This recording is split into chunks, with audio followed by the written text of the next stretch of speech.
Before I get to today's episode, I want to let you know about episode 300 of Bit Depth, which will be live. On March 19th at 7 p.m., you can watch me squirm amid the barrage of impossible questions that I always subject my guests to. Then, you can ask me even more questions right to my face, challenge my contradictory beliefs, ask for my stance on controversial topics, find out who my favorite Teenage Mutant Ninja Turtle is. More details in the description. Theme music.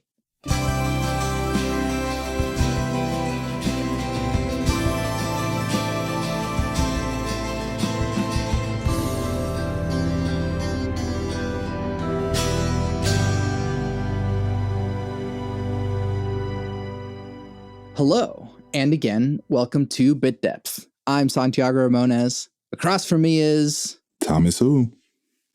Thank you so much for doing this with me. I'm so glad to have more local voices on here, and you're having your voice out every week. So first of all, who are you? What do you do? Yeah, Thomas who? I am a MC. I am a father. I am a husband. I'm an artist, and so it's pretty much who I am and what I do. I love what I do. It gives me an opportunity to just vent and find other weirdos, because artists are weirdos. You know what I mean? Yeah. We are introverted narcissists. You know what I'm saying? Don't look at me, but please praise me type thing. Right. So that's who I am and what I do. Yeah. How did you first get into music or even art? Sure. I've always had an affinity for language. At a young age, I kind of just understood the power of language, and how everybody wasn't good at it. Yeah. There's a reason why, English class is language arts. Mm-hmm. And that always appealed to me. What words are capable of doing, and the emotion they're able to get out of people. Yeah. The emotion words get out of me, how I can feel moved by lyrics in a song. And these are concepts that I'm getting at 8 years old when I'm listening to Biggie Smalls Ready to Die album. And he's saying shit when I die, fuck it, I want to go to hell. And I'm like, whoa. Who at 8, I don't get it, but I'm like, if this is him telling the truth, how brave for him to tell that kind of truth. Mm-hmm. And, listening to that, seeing what my words were capable of doing to my peers, seeing how my teachers were moved by my words, how my mother was moved by my words, it made me kind of fall in love with what words can do. Yeah. And so by about 9, I started writing poetry. I have a cousin who, her father lived on the East Coast, and she would go visit in the summer and come down and just bring me Mos Def and Talib Kweli and Common and this different wave of MC. Yeah. And Roots Crew, and I'm hearing these gentlemen use words at an elite level. Yeah. And it got to the point by 12 where I was I want to do that. You know what I'm saying? I wonder if I could do that. And I got challenged by who's still a friend of mine. Shout out to D Brown. We went to middle school. He's freestyling, calling me soft because I do poetry. And I just start freestyling. I just know words. I know how to rhyme. You know what I mean? And to see the reaction of my classmates and the adoration that I received as a result of that, it was my heroin. And that's what I've been hooked on ever since. Yeah. First of all, where'd you grow up? So I grew up in Oklahoma, the north side. So maybe Andover Court is the street. I was brought up there, went to Andrew Jackson Elementary School. My teacher told my mother that I was gifted. Mm-hmm. And so she got me placed at Quail Creek Elementary School. And so I'm this black kid going to this white school, coming back home to the north side. You know what I mean? So that was an interesting dichotomy there. Yeah. And my formative years were on the east side of Oklahoma City. My parents split. I had to go live with my dad. My dad had various afflictions, and wasn't really in a position to be a dad. And I am now put in this environment where, you know, who is this new nigga? Like, why does he talk like that? Like, having to constantly prove myself. And that's kind of where I got ingratiated in more violent behavior as a result of kind of like eat or be eaten type shit. And that the east side of the city is what formed me and really like postured me to go throughout the rest of my life. Yeah. Tell me about that difference. I mean, because a lot of people might not understand just how, and I mean, no matter where you go, but like the differences in just like you get, I mean, even where I live right now, it's like, it's just not Nichols Hills. Right. And like the difference just one street over is immense. So like, yeah, tell me about the differences between. Yeah, I mean, like it's very important. People are territorial, like especially in my air quotes here, ghettos. You understand what I'm saying? Like people are placed in those. There are circumstances and systems that are keeping people, you know what I mean, in this way. Yeah. And so naturally, people are tribal and they're going to become territorial about where their tribe is and what it means to be from that tribe. And so streets are important. If you're from the east side, where'd you grow up? And if you don't know the answer to that, then there's a problem. You know what I'm saying? You were on the north side. Where were you? If you don't know the answer to that, there's a problem. Like, so yeah, it was definitely a formative situation for me. And it was crazy to go through Quail Creek, which is right under, you know, Edmond, and it's a little bit more affluent, and to see how some of my peers lived, the cars they would get out of, the things that they would complain about. You know what I mean? Like was weird to me. You know what I'm saying? What the fuck you mean you don't have a Sega when the Sega comes out? Like, I don't know anything about that. What do you mean PlayStation? What is that? I don't know. So it was a lot of that going on, and it was a lot of trying to put that in my mind and like sort that out in my mind, especially as you're growing up. I'm in class with these people, but we don't eat the same. We don't live the same. We don't speak the same. We don't understand the same. So those territories and those areas are very like defined and very important to a lot of people. Yeah. And then, but at the same time, like, even though your background is different, you still show up to school and your teachers are like, this kid's gifted. Yeah. So, I mean, like, you're showing that, like, just because I come from this background doesn't mean that I'm stupid, doesn't mean that I don't know what I'm talking about, doesn't mean, so it's like, but then the opposite side, you had to prove yourself. So I guess in what ways did you have to prove yourself, and kind of in what ways are you still proving yourself? Still proving myself, not so much. The older that I get, the more there's this cliche, the more you know, the more you don't. The older I get, the less I feel pressure to prove. I'm growing an assuredness of myself. As a youngin', though, you know what I mean? I saw the temperature of my household. Sure. And what it looked like and what it felt like, and things that we didn't have and things that we were going through. And so I felt this need to like be the savior. Like, I can get us, you know what I mean, out of here. They called me gifted. They labeled me gifted, right? Yeah. So like, I'm not going to go to this place and intentionally embarrass you. Sure. And so the way I would prove myself is I'm going to learn my times tables faster. My paper is going to be better. Yeah. I'm going to raise my hand first. I'm going to, you know what I mean? Like, these things started happening for me to try to prove myself. As an adult, I understand the biases that other adults have.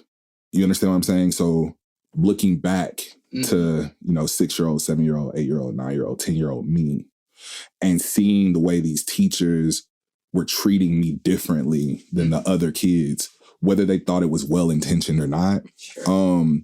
I got wind of that by the time I was about in the 5th grade. And I'm like, this is a song and dance for them. I'm their token. I'm the black kid that came through here and succeeded. Yeah. And look at how quickly he'll raise his hand. And and it started feeling like, good boy, way to perform. Good job. The more that was happening, the more I began to resent that. You understand what I'm saying? Yeah. And so that created this difference. This difference became, fuck it. Like, I'll try when I want to. Yeah. I'll make the grades I feel like making. I don't make bad grades because I'm dumb. I make bad grades because I don't feel like making good grades. And then when it's time to make good grades, I know how to do that. You know what I mean? I can make that happen. It started to turn into that shit. And as life happened, growing up in a different hood in my formative years, fighting constantly, like dealing with levels of violence that I wasn't necessarily accustomed to. That created an animal and a savage. And that terminology really comes from like when you go through certain shit, you see certain shit, and when you're constantly fighting, like people say that shit, but like I was constantly fighting, you know what I mean? Just to prove, you know what I mean? Like I belong here. That was weird. Being a black kid, fighting other black kids to prove that I'm a black kid. That shit was crazy. Yeah. You know what I mean? So there was a lot of like that type shit going on. And it was a lot of proving myself then that way. How savage can I be? How much can I not give a fuck? Can I get my gun in this building without anybody knowing? Can people start fearing me? Like that's what the proving myself started to become. And that's why I'm grateful that in my mid-30s, I can look back and I can say, fuck all that. I am who I am, and I'm growing comfortable in who I am. And the more comfortable that I grow, the less I feel the need to prove anything. Yeah. Yeah. Was music a way out of that or a way through? It was therapy before I knew what therapy was or the concept of therapy. There was a comfort that I felt to be able to articulate in that way. And so the more that I did it and the response that I would get, not only the adoration, but the relation. Like, damn, bro, you feel like that too?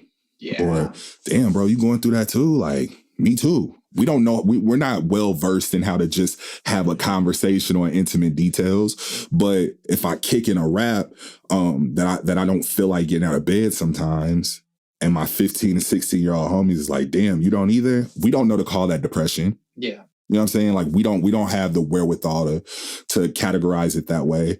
But I gave them a way to relate. And it was like that became my therapy. Like being able to go, I feel having my variation of when I die, fuck it, I want to go to hell. Having that kind of blatant honesty and transparency. Yeah. And I guess so, like the juxtaposition between the like, you know, hyper machismo, like I have to prove myself versus the self-revelatory nature of rap, you know, how did that jive as you were getting more into music? I grew up believing that rappers were telling the truth about their life. You know what I mean? Like, and I really believed that. So I believed from an early stage that like sincerity and authenticity and transparency was a necessity in order to do this. So sometimes I do feel like I'm Superman. Sometimes I do feel like I could fuck whoever I want to fuck. Sometimes I do feel like I could fill my pockets with what, you know what I mean? Sometimes I feel like ready to run down. Sometimes I feel like crying. Yeah. Sometimes I feel like, you know, giving up. I would give all of that. It was never this pressure to be machismo per se or prove myself in that way per se. Don't get it twisted. Rap is a competitive sport, right? Sure. So I wear shirts to say I rap better than you. You know what I mean? So like I get that aspect of it, but to me, that fact doesn't come from arrogance or a sense of proving. It comes from an assuredness. Do you know why I rap better than you? Because I put my 10,000 hours into rap better than you. Because I'm still in my mid-30s writing bars I still throw verses away. You know what I mean? I still make sure that I am contributing to the culture, not just latching on for relevancy. So I, at an early age, like it was never the prove it per se. It was more like, I'm going to be as real as possible, but I'm going to do it at an elite level. And whatever I have to do to do it at an elite level, that's what I'm going to do. Yeah. When did you, I guess, like, when was it your life? You know, when did you decide that, like, all right, this is it? Right. So my life is wild story.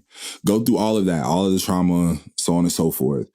Get an opportunity to go to college, right? I go to the University of Tulsa. I'm a full ride scholarship athlete, right? In Tulsa, the university taught me certain things. I don't necessarily believe in institutions per se, and I don't believe that's the only way you can be educated, but I do believe that going to a university widens your scope of culture. It widens your scope of experiences. It gives you an opportunity to see a bunch of young people from various backgrounds that are real gung-ho about fucking the world up. Yeah. You know what I mean? So like that was beneficial for me. But Tulsa also showed me how to cook crack. And it also showed me how to sling K-Packs. And it also showed me, you know what I mean? Like it showed me a lot of other shit, right? So going through that experience and like having all of those things when I graduated and I moved away from that place, all that shit had happened. I was sitting, working at Enterprise Rent-A-Car. And I'm like, I'm too good for this. Like, I'm too good at what I do to like settle for corporate America. You don't fit in a fucking box. You never have. And so by about 22, I was like, fuck it. I want to rap. It's all I want to do. Whatever I got to do for that to be what I do, I'm willing to do that. Mm-hmm. How do you break in? I'm still figuring it out, bro. Yeah. And that's the truth that a lot of people will not tell you. Mm-hmm. You know what I mean? Like, chasing your dreams, your dream at times can be a very brutal mistress. You know what I mean? Like the way she makes you feel is amazing, but sometimes you don't think she loves you. She doesn't care about, she doesn't care if you're starving. She doesn't care if you're doubting you know what I mean? Like what you're capable of doing. When you get an opportunity I've had opportunities to rock festival stages. When you get that, you're like, damn, I love my mistress. She's amazing. Yeah. When I'm working a warehouse job to support my family and studio time, not so much. So I don't feel like I've broke through. And here's a weird thing. I don't know that I ever want to break through traditionally. Sure. All I want is to do this enough to feed who I love. Mm-hmm. And if I could do that, that is a mountain of success. If nobody in California knows my name, if nobody in New York knows my name, who gives a fuck? If my family is supported based on my ability to be honest, transparent, and put words together, that is my breakthrough. Yeah. It's crazy how, I mean, like, before you had listed these artists, Biggie and Common, Mos Def, and all that stuff, is like, the vision at that time was, you know, everybody knows my name. I'm big, I'm famous, I'm rich. But like the dream for every musician, not even just rappers, has been smushed down to this. If I can just live, that is enough. That's enough. What happened? You began to learn that like the industry is the WWE. Mm-hmm. You know what I mean? It is a choreographed dance of success. Mm-hmm. You begin to learn that. I had an opportunity to be a part of a project called Fire in Little Africa.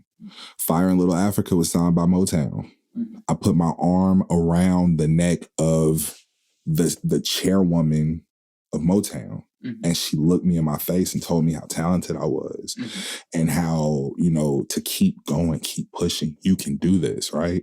And then she stopped answering the phone. Yeah.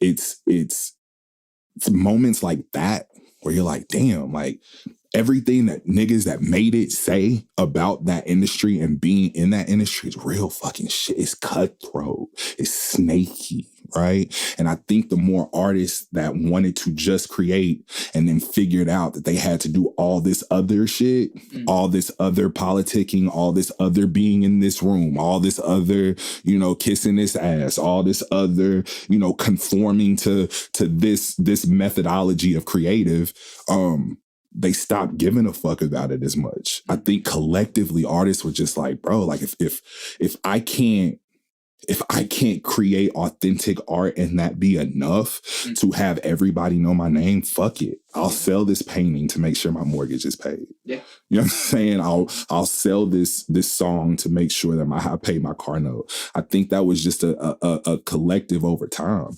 I think the internet definitely showed it to us. You know what I mean? Like, it shrunk the world. New York is right here, so long as I have the right, you know what I'm saying, entries in my Google, you know what I'm saying? So I think it was a collective of those things that really shrunk the idea of what it means to make it or break through. Mm-hmm. Tell me about Who's Day. So December of 2020, I called my manager, Mocha Soulfly. Hey, Mocha, I love you. And I said, hey, I think I'm going to drop a single every week next year. And she goes, fuck it, let's do it, you know? And I had the support of my engineer, Banner, and I had the support of various producers, Loudmouth, Sundeep, $130 Sign. Like, I had a bunch of people that were interested in seeing that happen, believed in what I was doing, and supported that. And so my engineer opened up his studio every week. I would call people that I develop relationships with because I'm a relationship person.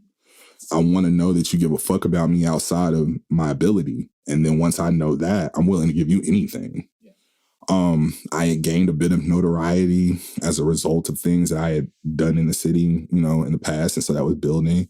And I was able to call a Bones Flow, who is an amazing MC. And he wanted to work with me. I was able to call a Savion, who is amazing MC and artist, a Nia Monet, a Huckweed, a KO, a Trip G, a Southwest Dez. I was able to call a Neighborhood Barbie, a Young Zay, all of these people. And they had an equal excitement to do what I was doing. And the more that I noticed that, and I was seeing that, starting in January, the objective is, let me just drop a single once a week. By the time we get to like May, it's like, I think I'm creating an ecosystem. I think I'm creating this idea that if Oklahoma City is ever going to have our Houston, Atlanta, New York moment, we have to all be creating at this elite level. And if you're creating at this elite level, I'm not talking to you about how much a feature costs. Sure.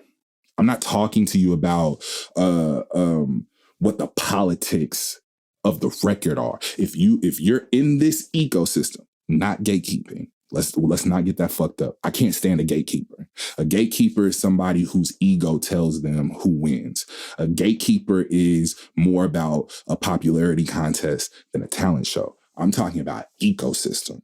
I'm talking about, you know, that you create at this level because when you make music, when you drop shit, when people see you perform, it is palatable. What's happening. You know what I'm saying? It is a tangible feeling what is happening. I was in the room with those people and I was feeling that. And I was seeing artists that did not know each other, feeling that from each other. And it created this space where people were beginning to create outside of me together. And it wasn't for a pat on the back. It was because I really love this fucking culture. And I really love this city. And I really want to see us win. And somebody had to kill their ego. Somebody had to walk in the room and say, this isn't about Thomas Who's That. This is about creating the best art possible. Who's down to do that shit with me? And I've gained so many relationships and so much respect and like adoration for so many artists in this city because they got that with me. They just wanted to make dope shit. And as a result of that, I was able to pull off a feat that was damn near impossible. Huge shout out to Flyer Graphics. And to Caution 700 for the artwork that they provided for me, like throughout this journey. My goal here was not just for you to hear my voice once a week. My goal here was to make objectively good art 52 times in a row. Mm-hmm. What does it take? Persistence, and a radical belief, perseverance, a willingness to do shit that you're uncomfortable with. It takes a lot of that shit. You know what I mean? Like all the cliche shit people say, like that accomplish like dope shit is real. You know what I mean? Like you have to believe in yourself. You have to fight through that self-doubt. Mm-hmm. There are times where I was like, where is the next record gonna come from? Yeah. Like, I have written everything I could possibly write. I have expressed every emotion I could possibly express. Who the fuck can I call now? Like, what do I do? There was a point where our studios went down. There was a point where one of my graphic designers was dealing with something and couldn't. What do? Do you quit? Do you tell the public who you just told, the culture who you give your bleeding heart to? I love you, so I'm doing it. Do you tell them, nah, I'm done? Like, I got to 49. Like, no fucking way. You know what I mean? Like, you push through, you break through, and the only way for you to do that is to become comfortable in being uncomfortable. Yeah, yeah. What makes Thomas Who sound like Thomas Who? Like all of it, pain, as my brother View says, righteous indignation,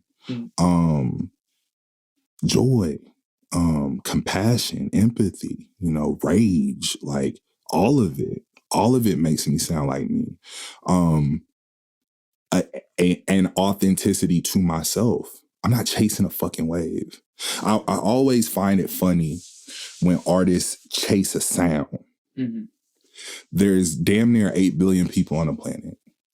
And the only this motherfucker has been going around for, you can debate it, thousands to millions of years, debate it, right? Whatever. The only thing that makes an individual different is their honest interpretation of their experience. And if you're chasing somebody else's experience, if you're chasing what somebody else sounds like, you're not contributing to society or culture or art. You know what I mean? Like, you're photocopying somebody who decided to do it authentically. Right. You know what I mean? Just do covers. Right. Right. Exactly. So what makes Thomas Who sound like Thomas Who is a blatant authenticity. Mm-hmm.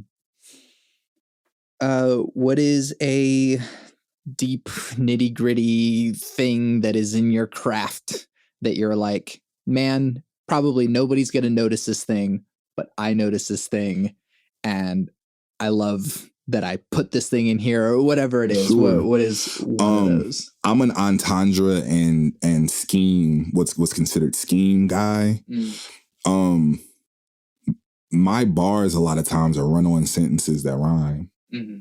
And I think people miss it. And I put Easter eggs in there like that on purpose. Mm-hmm. I'm your favorite rapper's favorite rapper type shit. You know what I mean? The one that goes, damn, like he really gives a fuck about this. Like artists that I respect. There's a cat out in Waco, Texas. Shout out to Timo Got Bars.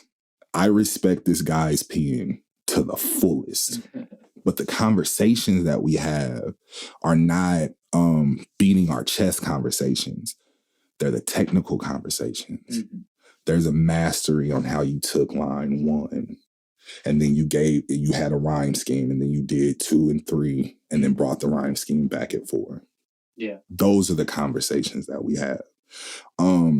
My guys out in Dallas, my Pay Me family out in Dallas, they challenge me. The conversations that we have are about not only the artistry, but the execution. You know what I'm saying? Twice, D1 has taught me how to write hooks. Twice has taught me how to perform. EXO has taught me what melodies mean. Modi has taught me what that raspy, blatant delivery means. You know what I'm saying? Nina has taught me to be abstract. J-Rock Obama has made sure that my pen is on point. Like I say this all the time. All my friends are awesome.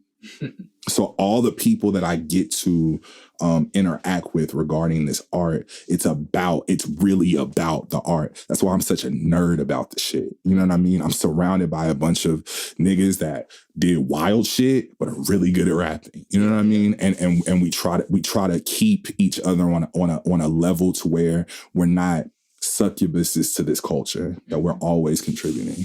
Yeah.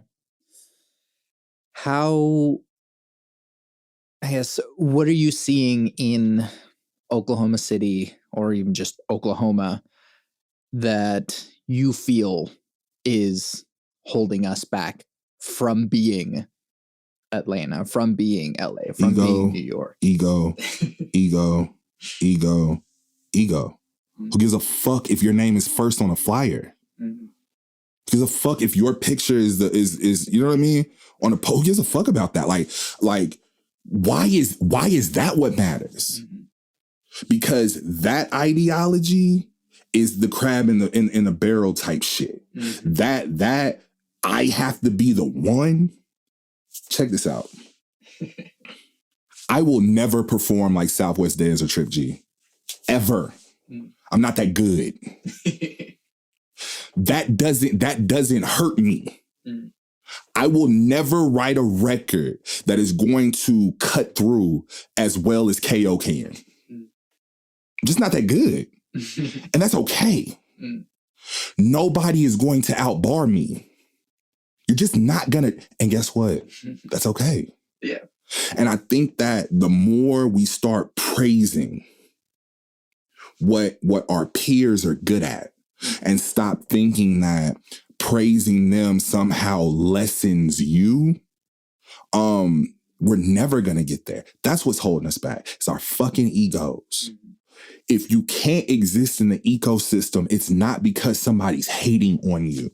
Instead of you being your fucking feelings, why don't you go back to the gym? Get back in the gym. Write more. Produce more. Play more. Do it more. Steph Curry is Steph Curry is the greatest shooter of all time because he has shot in every spot on that court thousands of times when nobody was looking. That's why he shoots like that. I rap like this for that reason. Southwest Dez and Trip G perform like that for that reason. KO writes records that cut through for that reason. Neighborhood Barbie sells out arenas for that reason. That's the shit that I hope to champion in our city, because that ego is what's holding us back. Mm-hmm. Does that transfer to every genre? I believe I am slow to speak on every genre. Sure. Because I don't know. I don't know what folk music is doing. I don't know what country is doing out here. I don't know what alternative is doing out here. I know what rap is doing. You know what I mean? So as a musician, as a composer, is that universal? Yeah, basically. And I mean, and it's funny because like I'm just now talking to more rappers in the scene because that's not my scene. I mean, I have guitars in here, obviously, like that's not my but yeah, I mean, the crab in a barrel thing is very common, it looks like. So yeah, for sure. What advice do you have for people that are wanting to do what you do? Kill your ego and make dope shit. And like be honest with you about if it's dope shit or not. Because you'll know. You'll know if when you play that back, do you like it because it's you? Or do you like it because it's good? And there's a difference. Kill your ego, make dope shit, be honest about it. Yeah. Amazing. Switching gears into the deep questions that make bit depth. What is the role of spirituality or religion in your life? Sure. You can't tell by my potty mouth, but I am very Christian, and I am not Christian in a traditional sense, because you could probably tell by my potty mouth. I have a very solid, unshakable relationship with Christ.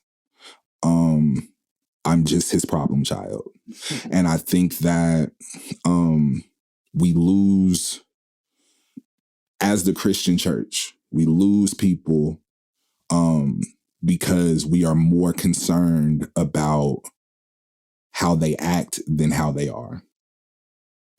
That is not to say that it is a free for all and there is no discipline and there's no accountability. It's not what the fuck I'm saying. If you think that's what I'm saying, that's the problem I have. Sure.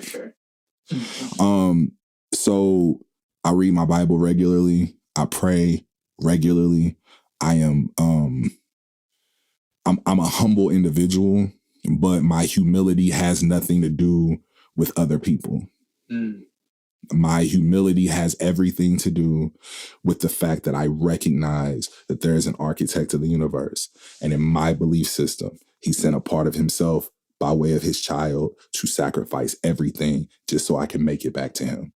And so in my thought process, my humility comes from that. And that is what allows me to treat people well, or do the best that I can to treat people well. Yeah. What forms of spirituality or religion did you grow up with? Christianity. And it wasn't, I wasn't pigeonholed there. I was introduced to Islam. I was introduced to Buddhism. Beautiful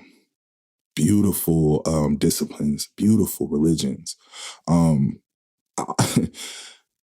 also think that that's a part of the problem, is like, we can't even acknowledge that part. You know what I mean? Just because that is not what I subscribe to doesn't mean that it is worthless or without value. So those were things that I was introduced to young. I had a older homie who was from New York and introduced me to 5 Percenters, which are an offshoot of the Nation of Islam. Okay.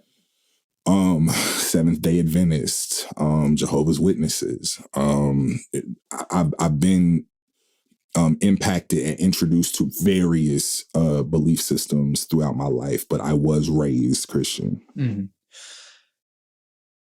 Whenever I talk to Christians, there's always a point where the Christianity becomes your own and not your parents'. When was that moment for you?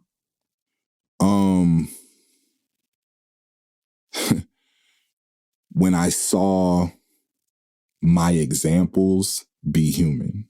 When I saw my mom hurt to the point where she drank. I didn't see that. I saw the woman that was on her floor, you know what I'm saying, on her knees praising Christ. I didn't hear her cursing. I didn't hear her, you know. When I started to hear that and I started to see her be human, I said, okay, it's not what I thought it was. She never fell from her faith. You understand what I'm saying? But it's not what I thought it was. It's not this perfection. And people don't understand context. The Bible talks about perfection, but perfection is translated from a dead language, right? And the closest to English that we could get was perfect. But what it meant, what the Aramaic word meant, was complete. So when we talk about Christ as a perfect being, he was a complete being. He knew that he had to have this reliability on his Father. And I started to kind of understand things like that. So probably by 12 or 13, what my faith was and what I thought it was, as opposed to what it became and has grown into, that's when that started to happen. Yeah. What is your definition of God? Love and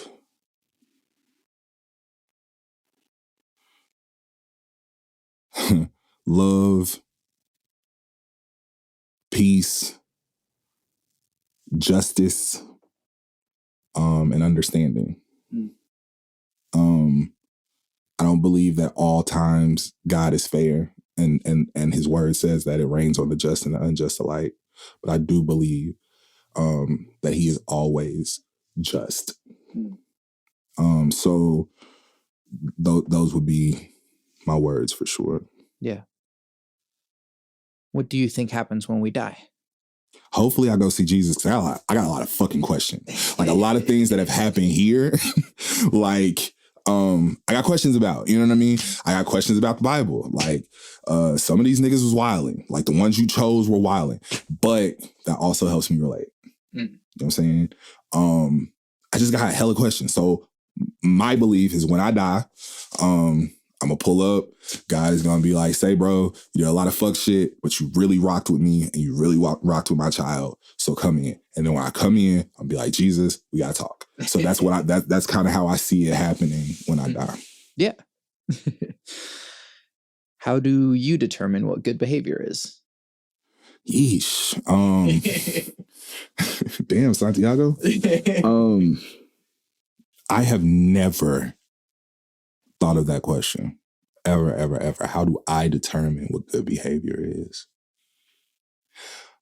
I guess I would judge it by, or I would determine it by your intention and your willingness to deal with the effect of your intention. Your intention may not have been to offend me, sure, or to hurt me. And that's cool. But if you don't have the wherewithal to deal with what actually happened, I don't think it's on good, you know what I'm saying, behavior. I think good behavior is intention meeting accountability. Yeah. Ooh, that's powerful. How do we reduce the division between people? Remember that you're people. We don't got this shit together, bro. Like humanity has shown us that, like the history books show us that, like, you know, people ain't really, you know, sometimes we do dope shit, sometimes we do fuck shit. Like it's that knowledge, right? I had done so much harm by way of violence or by way of drugs that as I matured and as I got older, the way I wanted to atone was to be as empathetic and compassionate as possible. Because the same way I judged my father for using drugs, I sold them to somebody else's father. So that they could have the same experience that I had. Reconciling with that caused me to just want to be as compassionate and empathetic as possible. So I think those how we bridge the divide is start having compassion and empathy for one another in a sincere way. Yeah. Can you name an example in which you have bridged that divide? Yeah, like it happens with random conversations. I'm not going to name names because it was a sensitive situation. Sure. Like I'm walking around, you know, an establishment with a blunt in my hand. And a gentleman calls me to the side and he's like, man, I just want to chop it up with you. I see you walk around. I don't know much about you. 10 years ago, me is like, who the fuck is this nigga and what does he want with me? Now me is like, for sure. Like, let's sit down and, you know, have a conversation. As we're having this conversation, we're sharing things with each other. And though I know that I'm reckless with my mouth sometimes, yada, yada, yada, I know I'm anointed too. Because I know when to key into the spirit. And I started speaking to him about things that were going on in his life by just being honest about mine. He's had unresolved issues with his father. He had grown up in an abusive situation, became successful, and now he is charged to take care of his abuser. That's hard to deal with, right? I told him he needed to, though. He said, bro, I don't know how to do that. Why would I do that? I said, because I can't. My dad's dead. Those questions will never. My dad banged my phone for a year before he died. It's like he knew. And I was like, fuck it, what you calling me now? Mm-hmm. What are you calling me for now? Yeah. I'm grown. I have kids. I have a job. I have a family. I have a mortgage. Why are you calling me now?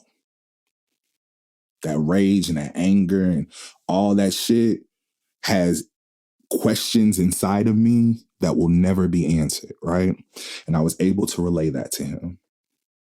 I don't even know what his belief system is. Mm-hmm. But what I do know is that from a human to human perspective, he was changed in that moment due to me being compassionate and empathetic to his situation, being able to be transparent about mine. Mm-hmm. That's beautiful. Do you believe humans are evil by nature? Yeah, I do. I think it's because the world is a wicked place. Mm. I don't think that it always has to be. This is not on some like doom and gloom type shit. But I do. I think that what gets praised and publicized is the wicked shit. Mm-hmm. If you look at your news station, if it bleeds, it leads. And we'll get a little piece of, and this guy went and, fed the homeless. And then now this person was murdered and this person would, the evidence is in the things that we deal with on a regular basis, that we publicize, you know what I mean? And I think if we're going to change that, then the good shit has to be the important shit. Yeah. It has to be what we talk about more. It has to be what we're into more. That's the only way it's going to flip. Mm-hmm. What do you think humanity is heading towards in the future? I don't know, Santiago. I'm just doing my part by raising kids to go out with other people's kids that are going to love them and respect them and treat them well. Mm-hmm. So I don't know where we're headed, but I know my wife and I are doing our part. Yeah. Which follows up with, what makes you optimistic about our future? My children. Yeah. For sure. They're dope as fuck, bro. Like, for sure. They saved me in a lot of ways. They put a mirror up to me. I saw my selfishness and my narcissism and my abusive nature through their eyes. I was able to see that, and I was able to, the things that I was lacking as a child, I just wanted to make sure that I wasn't doing the same shit to my children. And because children are so transparent, it's just like, Dad, this is hurting me. When you say something like this, it hurts me. And that's a big shout out to my wife. My wife is huge about like communicating. I don't talk about, I wasn't raised to talk about my feelings. I was raised in a fuck your feelings type of environment. Mm-hmm. She has taught our children to be open, communicative, and they have taught me to be gentler and slower to anger and to be optimistic about what can be. Mm-hmm. What lessons are your children giving you, every day? I've never seen someone more determined than my oldest son, Xavier. Always was considered the smallest one, always was considered the skinniest one. And he's a scholarship athlete now. I saw him fight and scrape and claw. See, I've never seen someone more determined. I have never seen a spirit of servitude like my daughter, Brianna. The way that she is able to be intentional about how she is with other people, how she treats them, how she gifts to them, how she listens to them, the insight that she gives them. It's this heart of servitude that I've never seen. I have never seen unbridled creativity like my big baby is what I call him, Elijah. He is me 2.0. He is the far doper version of me. He is funny and he is free and he marches to the beat of his own drum. And it's a liberating thing to see a 12-year-old walk around with that assuredness. And then King is 2, and he basically just has me wrapped around his finger, and anything that he wants and anything that he wants me to do, I'm gonna do it. You want to watch Cocomelon? You want to watch what is he into now? Yo Gabba Gabba? We're fucking doing it. I don't care what time it is. You want Sprite at 9? Cool, you can have it. So that's he is. I guess what he is. He's with my older 3. I was so busy. My wife and I were so busy trying to build a life. We were very present, but Dad worked more. I was gone a little bit more. And with King, when we had him, pandemic happened. I get laid off from this big ass job. And so now I'm just home with him. King taught me how to be a daddy. I knew how to be a father, but King taught me how to be a daddy. Roll around in the floor, like diapers, fucking. I was here for all of it, like blowing noses and potty training. Like he really like taught me how to be that soft dad, and I'm grateful to him for that. Yeah. What makes you content? The smiles on my family's faces. I see my wife smile. I see my kids smile. Like that look at you. There is no more content place in my life than their smiles. Yeah. When will you be satisfied? I'm figuring you're good at this shit. I'm figuring out that that is the lesson I'm currently learning. I wrote in a lyric, I said, kind of crippling, quit moving packs, I'm diamond nickeling, barely scraping pennies, God showed me what my addiction is. It was more as if enough was never given to me. Yeah. That was, I'm learning to become content. I'm learning that I was addicted to more. And because I was so addicted to more and chasing more, I was killing the content inside of me. Yeah. What is the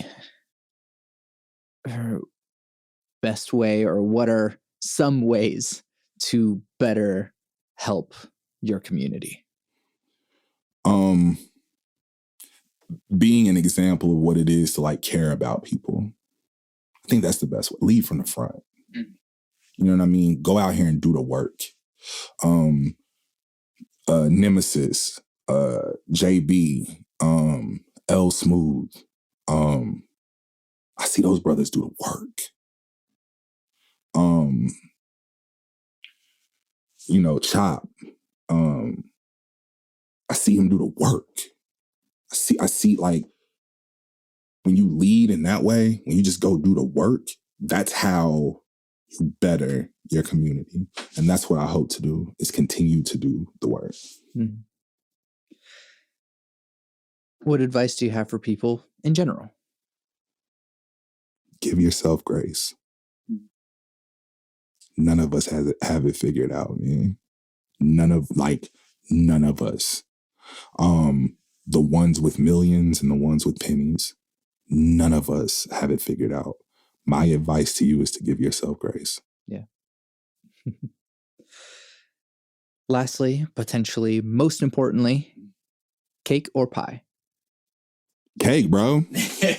Birthday cake in particular, or nothing but cake. And in particular, what is it? White chocolate raspberry, nothing but cake. For sure. Outside of that, red velvet. Hell yeah. Thomas, thank you so much for doing this with me. Where can we find you and your things? I am everywhere at I am Thomas Who. That is also Instagram. That is also Twitter. Thomas Who / is on every platform that you can stream music, your Apple Music, your Spotify, your Tidal, whatever. And reach out to me. I'm not one of these artists that are like, I don't know. I'm just not that guy. You know what I mean? So reach out to me, fuck with my music, support me so I can feed my family by doing this shit. Right. And yeah, that's where you can find me. Yeah. I mean, full transparency, I messaged you. I got you in here in like a week. You know, like absolutely. Yeah. So Thomas is a real one. Like, and here we are really getting into like the core of this shit. So. Absolutely. Absolutely. Once again, thank you so much for doing this with me. I'm Santiago Ramones. I am Thomas Who. What song is about to play at the end of this? Execution Over Ambition.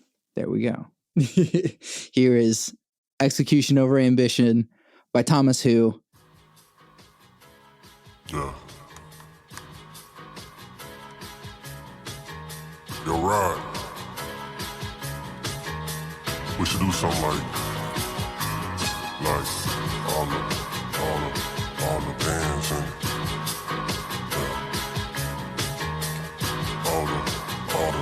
all the bands and survive the ops in my depression through a pandemic. I took the game and then I ran with it. If you clapping at a nigga, better stand with it. When I step inside the building, it's a grand entrance. Account like music to my ears, all the bands in it. All the bands in it. Survive the ops in my depression through a pandemic. I ran a play until I win, you niggas playing switch. To me, it's always execution over ambition.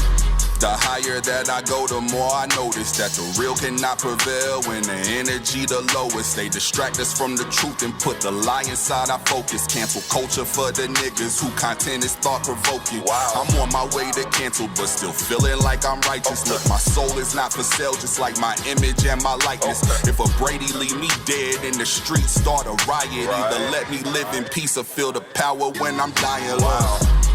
This was not designed for your playlist. I'm not leading black boys to a grave shift. I wrote this for the Karens and the Margaret Sangers planning genocide without the parents. I was in that bedroom trying to breathe, baby, breathe. Then I hit Lamar's class like, breathe, baby, breathe. I did it all with a purpose. You hit thoughts allegedly. A nigga ain't afraid of dying when he leave a legacy, I took the game and then I ran with it. If you clapping at a nigga, better stand with it. When I step inside the building, it's a grand entrance. Account like music to my ears, all the bands in it. All the bands in it. Survive the ops in my depression through a pandemic. I ran a play until I win, you niggas playing switching. For me, it's always execution over ambition. I'm up in the ante, this isn't a challenge, you niggas is candy. I ride with my niggas, so exclusive footage on a shot of brand. Hallelujah, thank you Jesus, how I make it here. I dropped the tape and went inside and made them wait a year. Collab with you, you know the vibes, it's just a give and go. The flow is timeless, but you welcome for perennial. I can't attest for information that you didn't know, but every risk was worth the reason that I did it for. Okay. Time, I'm him. 12 months, I'm slim. Softbox climbed in. All this drip fresh. Check my trident. Dope ain't stepped on. Peep my clients. When you live the story, you can tell it better. Like when you know the product, you can sell it better. Man cannot destroy what God has held together. Survive the beef, now I appreciate the smell of leather. I took the game and then I ran with it. If you clapping at a nigga, better stand with it. When I step inside the building, it's a grand entrance. Account like music to my ears, all the bands in it. All the bands in it. Survive the ops in my depression through a pandemic. I ran a play until I win, you niggas playing switching. To me, it's always execution over ambition.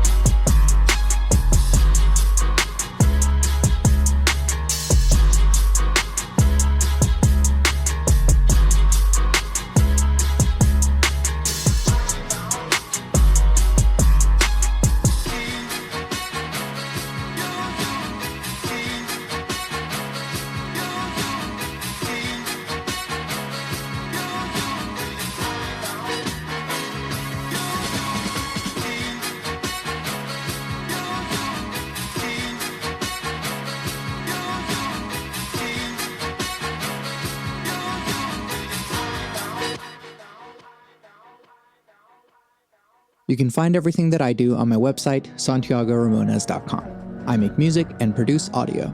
The music that you're hearing now is music I made. You can listen to official releases by Santiago Ramones on Spotify, Apple Music, and the other streaming places. Or you can support me directly by buying my music on Bandcamp. I'm working on Hypothetical, my first singer-songwriter album. So if you'd like to hear that at some point, there are lots of ways to support me on my website. There's a Discord server in which we discuss deep topics from the podcast, but it's also a community of beautiful human beings. All the links to my things are on my website, SantiagoRamones.com. Please take a moment to rate and review the podcast. It would mean a lot to me to hear what you have to say, and it lets others know what to expect, better than I could ever explain. I want to help the world have deeper conversations, so thank you for listening to and supporting Bit Depth. I always end every podcast with my 3 things. They shape my life philosophy. Those 3 things are: love never fails, it's going to be okay, I might be wrong.